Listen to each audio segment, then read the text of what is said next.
ഭീകരവാദത്തെ വളർത്തുന്ന പാകിസ്ഥാന് ഉപാധികളില്ലാതെയാണ് ലോകബാങ്ക് ഇതുവരെ പണം നൽകിയിരുന്നത്. പക്ഷേ ഇപ്പോൾ ഒന്നാം തരം പണി കിട്ടിയിരിക്കുകയാണ്. ഇനി ഉപാധികളോടെ മാത്രമേ പാകിസ്ഥാന് പണം നൽകൂ. അങ്ങനെ ഭീകരവാദത്തെ ലോകബാങ്കിന്റെ പണത്തിൽ വളർത്തണ്ട എന്ന നിലപാട് അവർ സ്വീകരിച്ചിരിക്കുന്നു. ഇത് ഇന്ത്യ കൊടുത്ത പണിയാണ്. എന്തൊക്കെ ഉപാധികളാണ് വെച്ചേക്കുന്നത്? ഈ IMF എന്നാണ് അത് ലോകത്ത് അറിയപ്പെടുക. നമുക്ക് മനസ്സിലാകുന്ന ഭാഷയിൽ പറഞ്ഞാൽ ലോക ബാങ്ക് എന്നോ ലോക നാണയ നിധിയോ എന്ന് പറയാം.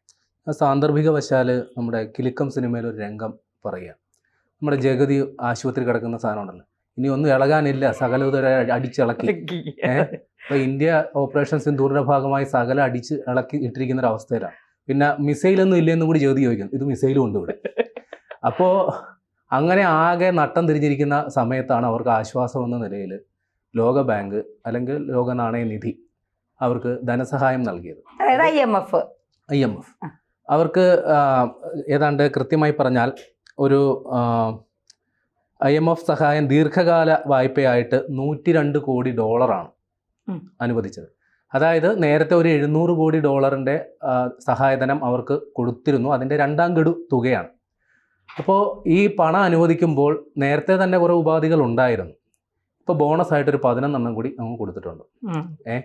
അപ്പോൾ ഇതിൻ്റെ ഇങ്ങനെ ഉപാധികൾ വരാനുള്ള പ്രധാന കാരണം ഈ തുക അനുവദിക്കുന്നതുമായി ബന്ധപ്പെട്ട് ഈ ലോക നാണയ നിധിയിൽ വോട്ടിംഗ് ഉണ്ടാകാറുണ്ട്.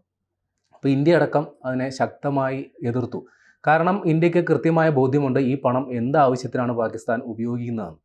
അത് അവർക്ക് പൊതുജനക്ഷേമമോ അല്ലെങ്കിൽ കൃഷിയോ നഗരവികസനമോ ഒന്നുമല്ല അവരുടെ പ്രധാന ഉദ്ദേശം. അവർക്ക് ഇന്ത്യ വിരുദ്ധത, ഭീകരവാദം, ഇത്തരം കാര്യങ്ങളാണ്. അത് ലോകത്ത് എല്ലാവരും അംഗീകരിക്കുന്ന ഒരു വസ്തുതയും കൂടിയാണ്. കാര്യം പാകിസ്ഥാൻ ഏറ്റവും കൂടുതൽ പണം വിനിയോഗിക്കുന്നത് അവരുടെ പ്രതിരോധ കാര്യങ്ങൾക്കാണ്. ആ നാട് എത്രത്തോളം അവരുടെ സാമ്പത്തിക വിഭവങ്ങൾ, മറ്റു വിഭവങ്ങൾ എത്രത്തോളം ദുർബലമാണെന്നുള്ളത് ലോകത്തിൻ്റെ മുമ്പിൽ വ്യക്തമാണ്. അവർക്ക് ഇന്ത്യ വിരുദ്ധത ഉണ്ടാക്കുക, ഇന്ത്യക്കെതിരെ ചെറുത്തു നിൽക്കാൻ പടക്കോപ്പുകൾ ഉണ്ടാക്കുക, ഇതിനാണ് അവർ ഏറ്റവും കൂടുതൽ തുക വിനിയോഗിക്കുന്നത്. അപ്പോൾ ഭീകരവാദ പ്രവർത്തനങ്ങൾക്ക് വേണ്ടിയാണ് ഈ തുക കൊണ്ടുപോകുന്നത്. അതുകൊണ്ട് തുക അനുവദിക്കരുതെന്ന് ഇന്ത്യ ആവശ്യപ്പെട്ടിരുന്നു. പക്ഷേ നിർഭാഗ്യവശാൽ ഇന്ത്യക്ക് ലോക ബാങ്കിൽ വോട്ടിംഗ് ശതമാനം 3% മാത്രമേ ഉള്ളൂ. അമേരിക്ക അടക്കമുള്ള വമ്പൻ രാഷ്ട്രങ്ങൾക്ക് 16% ഉണ്ട്. അപ്പോൾ അത്തരം രാജ്യങ്ങളുടെ പിന്തുണയോടുകൂടി ഈ ഫണ്ട് അനുവദിക്കൽ പാസ്സായി. അപ്പോൾ ഈ അമേരിക്ക അടക്കമുള്ള രാഷ്ട്രങ്ങൾ ഈ പാകിസ്ഥാൻ പോലുള്ള രാജ്യത്തിൽ ഇത്രയും തുക അനുവദിക്കുന്നതിനെ പിന്തുണയ്ക്കുന്നതിന് പിന്നിൽ മറ്റൊരു ഗൂഢ ഉദ്ദേശം കൂടിയാണ്. കാരണം നേരത്തെ പറഞ്ഞല്ലോ, ഈ പാകിസ്ഥാൻ ഈ പൈസ കൊണ്ടുപോയാൽ ചിലവാക്കുന്നത് പ്രതിരോധ ആവശ്യങ്ങൾക്കായിരിക്കും. ഈ സാധനമൊക്കെ എവിടെ നിന്നായിരിക്കും വാങ്ങിക്കുക? സ്വാഭാവികമായും അമേരിക്ക അടക്കമുള്ള വമ്പൻ രാഷ്ട്രങ്ങളുടെ. അപ്പോൾ ഈ തുക കൊണ്ടുപോയാൽ അവർക്ക് അതുകൊണ്ട് ഒരു പിന്നാമ്പുറം ഒരു നേട്ടം കൂടിയുണ്ട്. അപ്പോൾ അതൊക്കെ കണ്ടുകൊണ്ടായിരിക്കണം അവർ ഈ തുക അനുവദിക്കുന്നതിനെ പിന്തുണച്ചത്. ഏതായാലും പാകിസ്ഥാൻ അവർ ഉദ്ദേശിച്ച പോലെ കാര്യം നടന്നു. $102 കോടി, അതായത് പാകിസ്ഥാൻ്റെ കറൻസിയിലോട്ട് അത് കൺവെർട്ട് ചെയ്യുമ്പോൾ കോടിക്കണക്കിന് രൂപ വരും. ഇന്ത്യൻ കറൻസിയിൽ നോക്കും അത്രയും തുക അവർക്ക് കിട്ടിയിട്ടുണ്ട്. പക്ഷേ അത് കൊടുത്തതിൻ്റെ പിന്നാലെ ഒരു ബോണസായിട്ടൊരു 11 ഉപാധികൾ, നേരത്തെ തന്നെ ഉപാധികളുണ്ട്, മൊത്തം ഉപാധികളുടെ എണ്ണം ഇപ്പോൾ 50 ആ 11 ഉപാധികളിൽ ഏറ്റവും രസകരമായ സംഗതി എന്ന് വേണമെങ്കിൽ പറയാം. കാരണം ഈ പൈസ എല്ലാം മേടിച്ചിട്ട് പോയാൽ അതിൻ്റെ ഭാരം മുഴുവൻ വരുന്നത് അവിടുത്തെ സാധാരണക്കാരുടെ ചുമലിലേക്കാണ്. അതിൻ്റെ നിർദ്ദേശങ്ങൾ ഇതൊക്കെയാണ്. മൊത്തം വാർഷിക ബജറ്റ് 17,60,000 കോടിയായിട്ട് നിജപ്പെടുത്തണം. അതിൽ വികസന പ്രവർത്തനങ്ങൾക്ക് മാത്രം ഏതാണ്ട് 1,07,000 കോടി കൃത്യമായി അതിന് വേണ്ടിയിട്ടായിരിക്കണം എന്ന് നിർദ്ദേശം വെച്ചിട്ടുണ്ട്. അതുകൂടാതെ വൈദ്യുതി ബില്ലുകളിൽ സർചാർജ്, അവിടെ ഇപ്പോൾ തന്നെ വൈദ്യുതി ബില്ല് അതേപോലെയുള്ള അവശ്യ സാധനങ്ങളുടെ പേരിൽ ജനം പൊറുതിമുട്ടുകയാണ്. അപ്പോൾ അതിൻ്റെ പുറമെ ഒരു കുനിമേൽ കുരുവെന്ന പോലെ സർചാർജ് കൊണ്ടുവരണം. അതോടൊപ്പം തന്നെ ഈ 3 വർഷത്തിൽ കൂടുതൽ പഴക്കമുള്ള കാറുകളുടെ ഇറക്കുമതിക്ക് അവിടെ നിയന്ത്രണമുണ്ട്. ഈ വമ്പൻ കാറുകൾ വിദേശ രാജ്യങ്ങൾ ഉപയോഗിച്ച് തള്ളിയത്, അതൊക്കെ അതിൻ്റെയൊക്കെ ഒരു അവികസിത രാജ്യങ്ങൾ അതിൻ്റെയൊക്കെ ഒരു ഡംപിയാർഡാണ്. പാകിസ്ഥാൻ പോലുള്ള രാജ്യങ്ങൾ അത്തരം കാറുകൾ, അത്തരം യന്ത്രസാമഗ്രികളിലൊക്കെ ഒരു ഡംപിയാർഡാണ്. അപ്പോൾ അതിന് നിയന്ത്രണം ഉണ്ടായിരുന്നു. ആ നിയന്ത്രണം എടുത്ത് കളയണം. പിന്നെ എല്ലാ പ്രവിശ്യകളിലും കൃഷി വരുമാന നികുതി ജൂണിന് മുമ്പ് നടപ്പാക്കണം. അപ്പോൾ കൃഷി ചെയ്യുന്ന കർഷകനാണ് അവിടെ കൃഷി ചെയ്യുന്നത്, അവരതിൽ നിന്ന് വരുമാനം ഉണ്ടാക്കുന്നുണ്ടെങ്കിൽ അതിന് നികുതി കൊടുക്കണം. പിന്നെ ഭരണപരമായ നയരൂപീകരണത്തിന് പ്രവർത്തന പദ്ധതി തയ്യാറാക്കണം. വികലമായ നയങ്ങളാണ് പാകിസ്ഥാൻ്റെ ഇതുവരെയുള്ള എല്ലാ കുഴപ്പങ്ങൾക്കും കാരണം. അപ്പോൾ അതിന് പ്രത്യേക സമിതി ഉണ്ടാക്കണമെന്ന് പറയുന്നു. പിന്നെ ചെലവിന് അനുസൃതമായ ഇന്ധന നിരക്ക് ക്രമീകരണം. ഇപ്പം നമുക്ക് കൃത്യമായി അറിയാം ഈ ഇന്ധന നിരക്ക് എത്രത്തോളമാണ് നമ്മൾ കേരളത്തിലുള്ളവർ നല്ല അനുഭവിക്കുന്നതാണ് അതിൻ്റെ ബുദ്ധിമുട്ട്. അപ്പോൾ അത് ഭരണപരമായ ചെലവുകൾക്ക് അനുസൃതമായി ഇന്ധന നിരക്ക്, അപ്പോൾ അതിൻ്റെയും ഭാരം ആത്യന്തികമായി വരുന്നത് അവിടുത്തെ ഇപ്പോൾ തന്നെ ദരിദ്ര നാരായണന്മാരായിട്ടുള്ള ജനങ്ങളുടെ മുകളിലേക്കാണ്. അപ്പോൾ ഇങ്ങനെ ഉപാധികളുടെ പുറകെ ഉപാധികളായിട്ട് ഇങ്ങനെ പാകിസ്ഥാനിലേക്ക് IMF വരുന്നു. അപ്പോൾ ചുരുക്കി പറഞ്ഞാൽ അവരുടെ ആവശ്യങ്ങൾക്ക് ഒരു സഹായം എന്ന നിലയിൽ പൈസ കിട്ടുന്നുണ്ട്, അതോടൊപ്പം തന്നെ അവിടുത്തെ ജനങ്ങളുടെ ദുരിതം ഇനിയും കൂടും.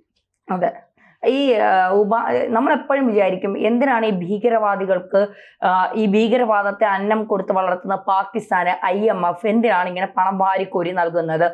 ഈ കടമാ എന്ന് പറയുമ്പോൾ ചെന്ന് ചോദിക്കുമ്പോൾ കൊണ്ടുപോക്കോ എന്ന് പറഞ്ഞ് എന്തിനാണ് ഇങ്ങനെ എടുത്തു കൊടുക്കുന്നതെന്ന് പലപ്പോഴും നമ്മൾ ചോദിച്ചിട്ടുണ്ട്. ഇന്ത്യയൊക്കെ പലപ്പോഴും പറഞ്ഞിട്ടുണ്ട് ഈ IMFന്റെ ഈ പണം കൊടുപ്പ് നിർത്തുക, എന്നാലേ ഇവന്മാരെ നന്നാവാൻ ശ്രമിക്കുള്ളൂ എന്നൊക്കെ ഉള്ളത്. ഇപ്പോൾ IMF എന്നെ തിരിച്ചറിഞ്ഞിരിക്കുന്നു. ഇനി ഇവന്മാരെ നന്നാക്കണമെങ്കിൽ നമ്മൾ കുറച്ചുകൂടി കർശനമായ നിലപാട് സ്വീകരിച്ചാൽ മാത്രമേ പാകിസ്ഥാൻ നേരെയാവും. പക്ഷേ ഈ ഉപാധികൾ കൊണ്ട് പാകിസ്ഥാൻ നന്നാവാൻ വല്ല സാധ്യതയുണ്ടോ? ഒരു സാധ്യതയില്ല. കാരണം ഞാൻ നേരത്തെ പറഞ്ഞു, ഇവരുടെ ഈ പൈസ കിട്ടിയാൽ ഏറ്റവും കൂടുതൽ അത് ചെലവാക്കുന്നത് ഈ യുദ്ധക്കോപ്പുകൾ വാങ്ങിക്കൂട്ടുക, അതേപോലെ തന്നെ ഇന്ത്യ വിരുദ്ധ പ്രവർത്തനങ്ങൾ അവിടെ നടത്തുന്ന സംഘടനകൾ, തീവ്രവാദ സംഘടനകൾ അടക്കമുള്ളവർക്ക് ഫണ്ട് ചെയ്യുക, ഇത്തരം കാര്യങ്ങൾക്ക് വേണ്ടിയിട്ടാണ്. അവരുടെ പ്രതിരോധ ബജറ്റ് 2414 ബില്യൺ ഡോളറാണ്. അത് ഏതാണ്ട് കഴിഞ്ഞ വർഷത്തേക്കാൾ 12% വർധനയാണ്. ഞാൻ നേരത്തെ പറഞ്ഞല്ലോ, ഇവർ ഈ പണം തരുമ്പോൾ അതിൻ്റെ ഏറിയ പങ്കും വികസന പ്രവർത്തനങ്ങൾക്കും അല്ലെങ്കിൽ ജനക്ഷേമ പ്രവർത്തനങ്ങൾക്കും വിനിയോഗിക്കണമെന്നാണ് IMF നിർദ്ദേശം വെക്കുന്നത്. പക്ഷേ ഇപ്പോൾ തന്നെ പറഞ്ഞു, ഇത്രയും വലിയൊരു ഫണ്ട് പ്രതിരോധ ഫണ്ടായിട്ട് അവർ കണ്ടെത്തുന്നു. അത് IMFന്റെ നിർദ്ദേശങ്ങൾക്ക് വിരുദ്ധമാണ്. എന്നിട്ട് കൂടി അവർക്ക് ഈ തുക കിട്ടുന്നു. അത് ഞാൻ നേരത്തെ പറഞ്ഞല്ലോ, വമ്പൻ രാജ്യങ്ങളുണ്ട് ഇതിൻ്റെ പിന്നിൽ. കാര്യം ഇത്തരം പാവപ്പെട്ട രാജ്യങ്ങൾ അല്ലെങ്കിൽ ഇത്തരം ശുഷ്കമായ ഭരണ കേന്ദ്രങ്ങളുള്ള രാജ്യങ്ങളിൽ പണം എത്തിയാൽ ആ പണം തിരിച്ച്, ഇതൊരു സൈക്കിൾ പ്രോസസ്സാണ്, അങ്ങോട്ട് കൊടുക്കുന്നുണ്ടെങ്കിൽ തന്നെ അത് മറ്റൊരു രീതിയിൽ ഈ വമ്പൻ രാജ്യങ്ങൾക്ക് തന്നെ കിട്ടും. അതുകൊണ്ട് തന്നെ ഇന്ത്യ എത്ര വലിയ ശക്തമായ നിലപാടുകൾ എടുത്താൽ പോലും അതും ഈ കാര്യത്തിൽ അത്ര ഫലവത്താകില്ല. കാരണം അതെല്ലാം ഈ അമേരിക്ക പോലെയുള്ള വമ്പൻ രാജ്യങ്ങളുടെ അവരുടേതായ ചില താല്പര്യങ്ങൾ ഇതിൻ്റെ പിന്നിൽ ഉണ്ട്, നിസ്സംശയമാണ്. പിന്നെ ഒരു കാര്യം കൂടി ഈ കണത്തിൽ പറയേണ്ടതുണ്ട്.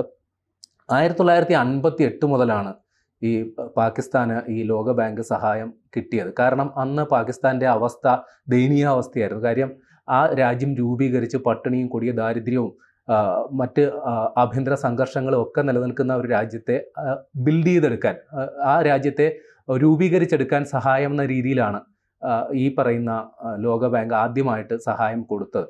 ആ സഹായം പിന്നീട് കൂടി ഇപ്പോൾ അവിടുത്തെ മൊത്തം വിദേശ കടം, അതായത് പല രാജ്യങ്ങളിൽ നിന്നും എടുത്ത വിദേശ കടം ഏതാണ്ട് 13,000 കോടി ഡോളറാണ്. ഏറ്റവും കൂടുതൽ പാകിസ്ഥാന് സഹായം കൊടുത്തിരിക്കുന്ന രാജ്യം ഏതാണെന്ന് ഊഹിക്കാൻ പറ്റുമോ ഇപ്പോൾ? അമേരിക്ക അല്ല, ചൈന. അത് തന്നെ. കാര്യം ചൈനയ്ക്ക് എന്തുകൊണ്ടാണ്? കാര്യം ചൈന ഈ പറയുന്ന പൈസയുടെ ഏതാണ്ട് 22% കൊടുത്തിരിക്കുന്നത്. അതിൻ്റെ താല്പര്യവും കൃത്യവും വ്യക്തവുമാണ്. കാര്യം ഇന്ത്യ വിരുദ്ധ ഒരു ചേരി ഉണ്ടാക്കാനായിട്ട് അവർ ശ്രമിക്കുന്നുണ്ട്. പിന്നെ മറ്റൊരു സംഗതി കൂടിയുണ്ട്. ഇവിടെ ഇപ്പോൾ ഓപ്പറേഷൻ സിന്ദൂർ എല്ലാം ആകെ നാണം കെട്ട് വശമായിട്ടിരിക്കുന്ന അവസ്ഥയാണ്. അപ്പോൾ ഇപ്പോൾ അവർ പ്രതിനിധി സംഘത്തെ ലോകത്ത് ഇന്ത്യ അയച്ചതുപോലെ പ്രതിനിധി സംഘത്തെ അയച്ച് ന്യായീകരണ പരിപാടികളും തുടങ്ങിയിട്ടുണ്ട്. ബിലാവൽ ഭൂട്ടോയാണ് കാര്യം, പ്രതിപക്ഷ നേതാവാണ് നിലവിൽ. ആ ബിലാവൽ ഭൂട്ടോ അടക്കമുള്ള വലിയൊരു സംഘമാണ് ഇപ്പോൾ ഇത്തരം കാര്യങ്ങൾക്ക് വേണ്ടി ചുമതലപ്പെടുത്തിയിട്ടുള്ളത്. എന്തായാലും പാകിസ്ഥാന്റെ നട്ടല് ഇന്ത്യ ഒടിച്ചുകൊണ്ടിരിക്കുകയാണ് ഓരോ നിമിഷവും അല്ലെങ്കിൽ ഓരോ ദിവസവും എന്ന് പറയേണ്ടി വരും.